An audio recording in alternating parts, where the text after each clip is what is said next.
I greet you all. God bless you all. I know that a very large number of you would be expecting Prophet C.C Obi to condemn a prophet that died 2 years ago. Somebody will go and begin to bring out late Prophet T.B. Joshua. There are people who are saying he raped this one, raped this one. A man that have died for almost 1 year, or if not more than 1 year. You are bringing the story of a dead man. Which court will the two of you judge it? You will go and meet him in the grave to judge it. To your disappointment, he's a man of God. Men of God don't talk bad about people, especially when those people have journeyed to eternity. Real men of God don't talk ill about people who have gone to the other world, who have journeyed to eternity. They don't talk bad about them. Even the very thing we all write on their posters is rest in peace. I don't know who is bringing up a story of somebody that died 2 years ago. Allow that man to rest in peace. Allow that man to go to meet his God. You are not the judge. Don't judge your fellow man. If you want to judge, start from your mother. Start from your father. Start from your siblings if you must judge. If God has given you the order and the right to judge any man, start from yourself. Judge yourself first.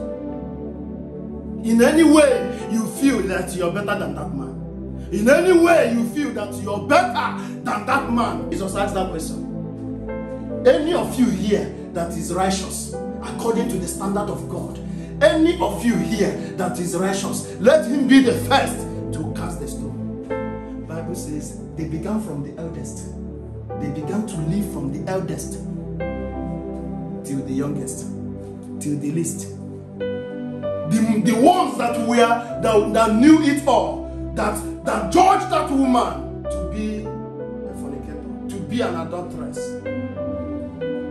The ones that knew what law was about, the ones, the scribes, the Sadducees, the Pharisees, the ones that know the law so much, they started living from their eldest, from the most intelligent, from the wisest to the least of them. They started living. But who are you to judge a fellow man? Who are you to call him Satan? Who are you to call him evil? Who are you to call him to call him Antichrist?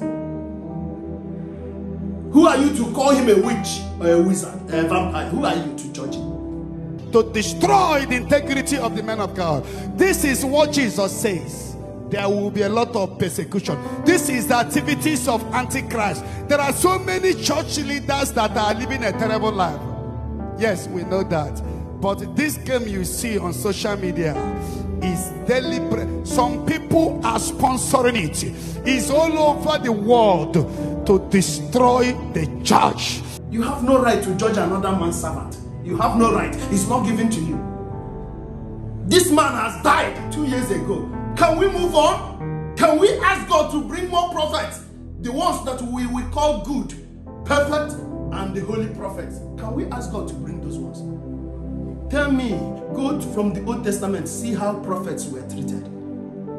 If God has judged that man, let it be between him and his God. You have no right whatsoever to judge a fellow man. You have no right. Allow this man to rest. This man has children. This man has a wife.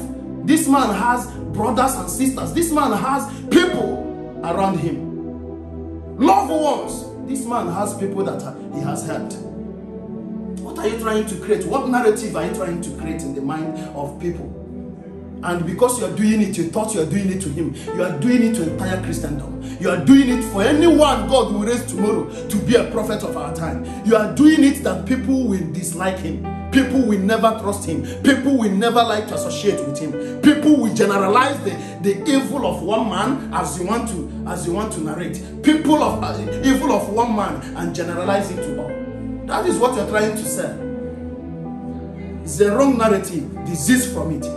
To tell you that all the men of God are fake. If there is fake, there is original. Those of you who are lovers of Christ, make sure you are not involved in this antichrist agenda.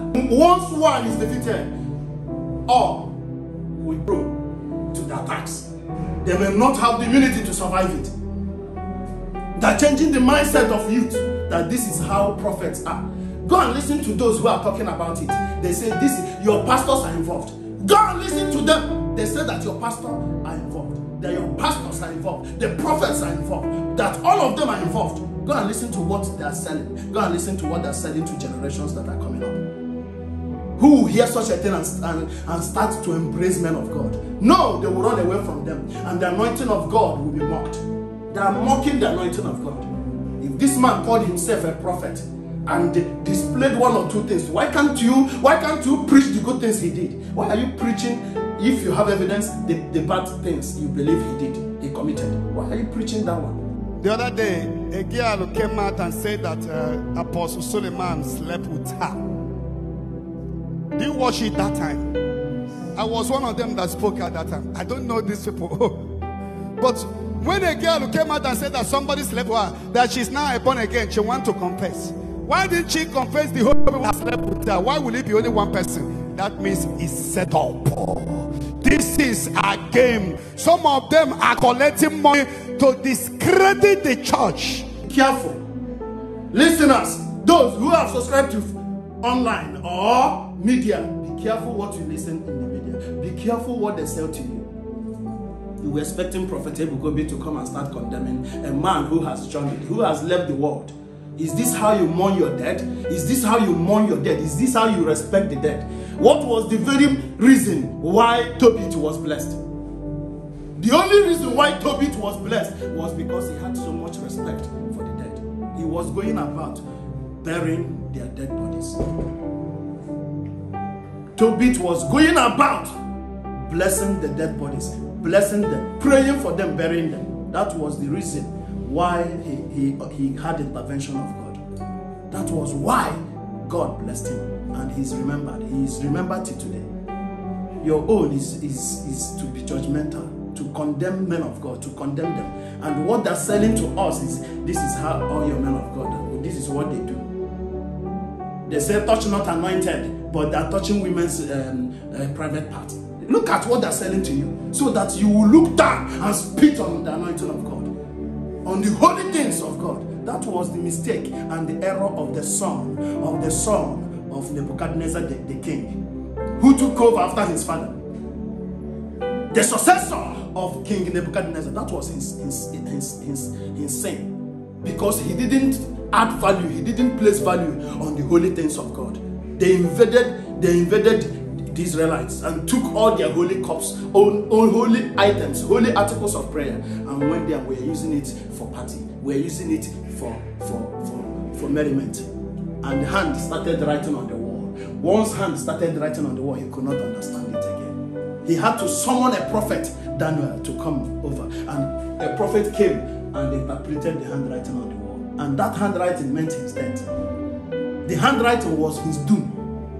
The handwriting was his end. Be careful. There is a handwriting already on the wall for you.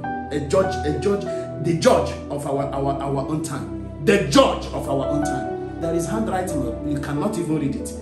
We are the ones to interpret it for you. And that man, the son of the king, Nebuchadnezzar, did he not die? He died. He perished. Be careful. This is the last one. Be careful. God bless you all.